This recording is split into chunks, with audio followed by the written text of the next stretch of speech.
Hello সবাইকে, আমি টুম্পা আবারও একটি নতুন রান্না নিয়ে চলে এলাম। তো আজকে রান্না করব ফলি মাছের আদা জিরে বাটা দিয়ে পাতলা ঝোল। তো কীভাবে রান্না করি চলো তাহলে দেখে নেওয়া যাক। এখানে দেখো আমি 4 পিস মতন ফলি মাছ নিয়েছি আর একটা লেজের টুকরো নিয়েছি। আর এদিকে মাছটার মধ্যে কিছুটা পরিমাণে ডিম ছিল, তো সেটাও আমি তরকারিতে দিয়ে দেবো। তারপরে দেখো আমি লবণ দিয়ে দিলাম, এরপরে হলুদ দিয়ে মাছটাকে ভালো করে আমি মেখে নিচ্ছি হাত দিয়ে। সুন্দর করে দেখো একটা একটা পিস নিয়ে আমি লবণ হলুদটা মাখিয়ে নিচ্ছি। এরপরে দেখো আমি একটা কড়াই বসিয়ে দিয়েছি, কড়াইটা গরম হয়ে গিয়েছে। এবার সরষের তেলও দিয়ে দিয়েছি, তেলটাও গরম হয়ে গিয়েছে। এবার আমি মাছগুলোকেও ছেড়ে দিচ্ছি। দেখো মাছটা এবার আমি উল্টে দেব। তো এই মাছটা বেশি ভাজলে ভালো লাগে না, হালকা হালকা ভাজলেই মানে টেস্টটা ভালো আসে। এই দেখো উল্টে দিলাম।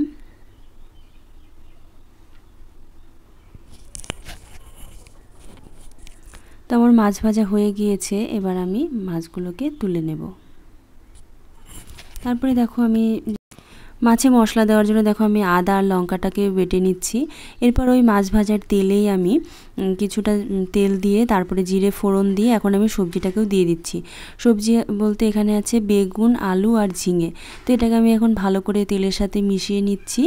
এরপরে দিয়ে দেব পরিমাণ মতন হলুদ। তো হলুদ দিয়ে একটু নাড়াচাড়া করে তারপরে দেখো এই যে মশলাটাও আমি দিয়ে দিচ্ছি। এখানে জিরে গুঁড়ো, আদা বাটা, লঙ্কা বাটা আর ধনে গুঁড়ো আছে। তো এই মশলাটা দিয়েও আমি এখন ভালো করে সবজিটা কষিয়ে নেব। এরপরে দিয়ে দেব পরিমাণ মতন লবণ। তো লবণ দিয়েও ভালো করে কষিয়ে নেব। আর দেখো সবজি কষানো হয়ে গিয়েছে, তো এখন আমি ঝোল দিয়ে দিব। পরিমাণ মতন জল দিয়ে দিচ্ছি, এখানে আমি গরম জল দিয়ে দিলাম।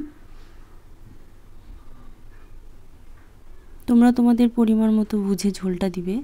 এরপরে দেখো আমি দুটো পাকা লঙ্কাও দিয়ে দিলাম।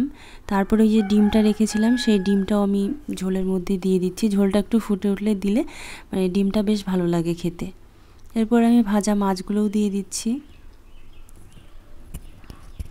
দিয়ে 10-12 মিনিট রেখে দেব, তাহলে হয়ে যাবে। আর দেখতেই পাচ্ছ কত সুন্দর হয়েছে। তরকারি আমার মোটামুটি রেডি। এই দেখো ডিমটা কি সুন্দর হয়েছে।